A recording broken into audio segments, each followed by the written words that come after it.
ఏడుకొండవాడ వెంకటరమణ గోవింద గోవింద అన్నీ ఉన్నాయిగా. లక్కమాంబ నారాయణేశ్వరుడు ఏమిటండి లోటు అంటే బిడ్డలు లేదు. ఒకరోజు కాకపోతే ఒకరోజు, ఒకరోజు కాకపోతే ఒకరోజు, ఎప్పటికైనా ఏ దైవానికైనా నాపై కరుణ లేకపోతుందా అని ఆశగా ఎదురు చూస్తున్నారట.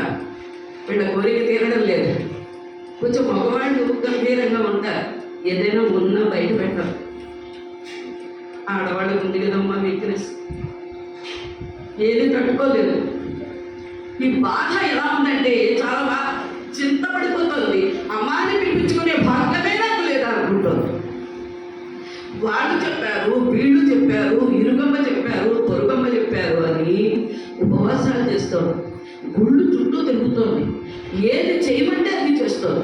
కానీ బిడ్డలు ఎక్కడ ఏమిటండి, అమ్మాని పిలిపించుకునే భాగ్యం నాకు లేదా? ఏ దైవానికి నాపై కరుణ కలగదా? భర్తను అడిగితే నారాయణ సూర్య అన్నాడు, ఇవన్నీ సమస్యలు కాదు లక్కమాంబ. ఒకవేళ సమస్య అనుకుంటే పరిష్కారం పక్కనే ఉంటుంది,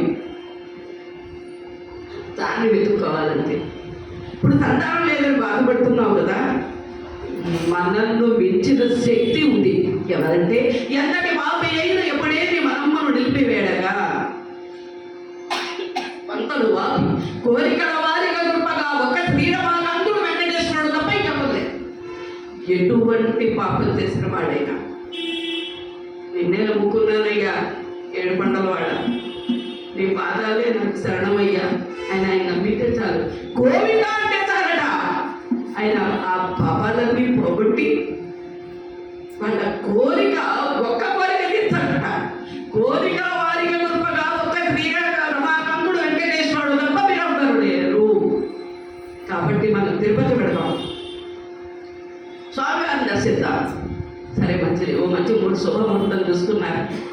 ఇప్పుడైతే తిరుపతి వెళ్ళొస్తున్నామంటే పక్కింటి వాళ్ళకి కూడా తెలియదు, అలా వెళ్ళేది వచ్చేస్తారు. అలా కాకుండా 4-5 ఇళ్ళ వాళ్ళందరూ, కుటుంబాల వాళ్ళందరూ చేసుకుని ఆనందంగా ఏడుకొండలవాడ వెంకటరమణ గోవింద గోవింద గోవింద గోవింద గోవింద అని ఆనందంగా పాడుకుంటూ తిరుపతి చేరి సకల దేవతల్ని దర్శించుకొని అలిపురం నుండి కొండ ఎక్కుతూ ఏడుకొండలవాడ వెంకటరమణ పద్మావతి వల్లభ, నువ్వు రమ్మంటే కానీ రమ్మడానికి కుదరదు కదా, నువ్వు రమ్మన్నామని బయలుదేరావు.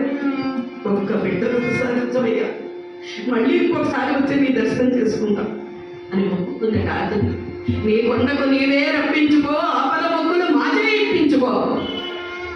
కాబట్టి నీ సంకల్పం ఉండాలి కదా.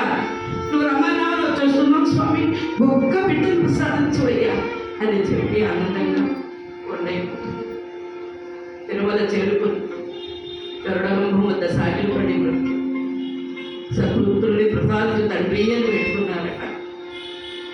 ఆ రోజు రాత్రి వారి స్వప్నంలో శ్రీనివాస ప్రభు కరుణాసముద్రుడు, ఆశ్రిత రక్షకుడు, ఆశ్రిత జన క్లేశనాశకుడైన పరంధాముడు వారికి స్వప్నంలో దర్శనమిచ్చి, పుణ్యాలంతులారా మీ భక్తికి మెచ్చాను,